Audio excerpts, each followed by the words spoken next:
भाद्रपद महीने के कृष्ण पक्ष की एकादशी को अजय एकादशी कहा जाता है। यह एकादशी श्री कृष्ण जन्माष्टमी के बाद पड़ती है। इसे अन्नदा एकादशी के नाम से भी जाना जाता है। इस एकादशी पर भगवान विष्णु के उपेंद्र स्वरूप की पूजा आराधना होती है तथा रात्रि जागरण किया जाता है। इस बार ये एकादशी 10 सितंबर दिन रविवार को पड़ रही है और भाद्रपद महीने में पड़ने के कारण इस एकादशी का महत्व और भी बढ़ जाता है। इस दिन व्रत और भगवान विष्णु की पूजा का बहुत ही महत्व होता है। ऐसा करने से हर तरह के पाप खत्म हो जाते हैं और सुख समृद्धि प्राप्त होती है। इस व्रत में एकादशी की कथा सुनने भर से ही अश्वमेध यज्ञ का फल मिलता है। इस व्रत को करने से ही राजा हरिश्चंद्र को अपना राज्य वापस मिल गया था और मृत पुत्र फिर से जीवित हो गया था। अजय एकादशी व्रत करने से व्यक्ति को 1000 गोदान करने के समान फल की प्राप्ति होती है। अर्जुन ने कहा, हे पुंडरीकाक्ष, मैंने श्रावण शुक्ल एकादशी अर्थात उत्तरदा एकादशी का सविस्तार वर्णन सुना। अब आप कृपा करके मुझे भाद्रपद माह के कृष्ण पक्ष की एकादशी के विषय में भी बतलाइए। इस एकादशी का क्या नाम है तथा इसके व्रत का क्या विधान है? इसका व्रत करने से किस फल की प्राप्ति होती है? तब श्री कृष्ण ने कहा, हे कुंती पुत्र, भाद्रपद माह के कृष्ण पक्ष की एकादशी को अजय एकादशी के नाम से जानते हैं। इसका व्रत करने से सभी पाप नष्ट हो जाते हैं। इस लोक और परलोक में मदद करने वाली इस एकादशी व्रत के समान संसार में दूसरा कोई व्रत नहीं है। अब ध्यान पूर्वक इस एकादशी का महात्म्य श्रवण करो। पौराणिक काल में भगवान श्री राम के वंश में अयोध्या नगरी में एक चक्रवर्ती राजा हरिश्चंद्र नाम के एक राजा हुए थे। राजा अपनी सत्यनिष्ठा और ईमानदारी के लिए बहुत ही प्रसिद्ध थे। एक बार देवताओं ने इनकी परीक्षा लेने की योजना बनाई।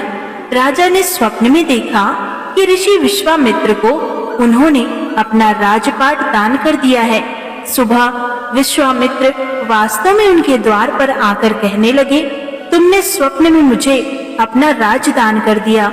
राजा ने सत्यनिष्ठ व्रत का पालन करते हुए संपूर्ण राज विश्वामित्र को सौंप दिया।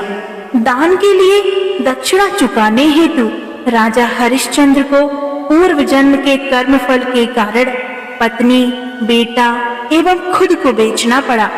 हरिश्चंद्र को एक डोम ने खरीद लिया जो शमशान भूमि में लोगों के दाह संस्कार का काम करवाता था। वह स्वयं एक चांडाल का दास बन गया। उसने उस चांडाल के यहाँ कफन लेने का काम किया, किंतु उसने इस आपत्ति के काम में भी सत्य का साथ नहीं छोड़ा। जब इसी प्रकार उसे कई वर्ष बीत गए तो उसे अपने इस नीच कर्म पर बड़ा दुख हुआ और वह इससे मुक्त होने का उपाय खोजने लगा। वह सदैव इसी चिंता में रहने लगा कि मैं अब क्या करूं, किस प्रकार इस नीच कर्म से मुक्ति पाऊं। एक बार की बात है, वह इसी चिंता में बैठा हुआ था कि गौतम ऋषि उसके पास पहुंचे। हरिश्चंद्र ने उन्हें प्रणाम किया और अपनी दुख भरी कथा सुनाने लगे। राजा हरिश्चंद्र की दुख भरी कहानी सुनकर महर्षि गौतम भी अत्यंत दुखी हुए और उन्होंने राजा से कहा, हे राजन, भादव माह के कृष्ण पक्ष की एकादशी का नाम अजा है। तुम उस एकादशी का विधान पूर्वक व्रत करो तथा रात्रि को जागरण करो, इससे तुम्हारे सभी पाप नष्ट हो जाएंगे। महर्षि गौतम इतना कहकर आलोक हो गए। अजा नाम की एकादशी आने पर राजा हरिश्चंद्र ने महर्षि के कहे अनुसार विधान पूर्वक उपवास तथा रात्रि जागरण किया। इस व्रत के प्रभाव से राजा के सभी पाप नष्ट हो गए। उस समय स्वर्ग में नगाड़े बजने लगे तथा पुष्पों की वर्षा होने लगी। उन्होंने अपने सामने ब्रह्मा, विष्णु, महेश तथा देवेंद्र आदि देवताओं को खड़ा पाया। उन्होंने अपने मृतक पुत्र को जीवित तथा अपनी पत्नी को राजसी वस्त्र तथा आभूषणों से परिपूर्ण देखा। व्रत के प्रभाव से राजा को पुनः अपने राज्य की प्राप्ति हुई। वास्तव में एक ऋषि ने राजा की परीक्षा लेने के लिए यह सब कौतुक किया था, परंतु अजा एकादशी व्रत के प्रभाव से ऋषि द्वारा रची गई सारी माया समाप्त हो गई और अंत समय में हरिश्चंद्र अपने परिवार सहित स्वर्ग लोक को चले गए। हे राजन, यह सब अजा एकादशी व्रत का प्रभाव था।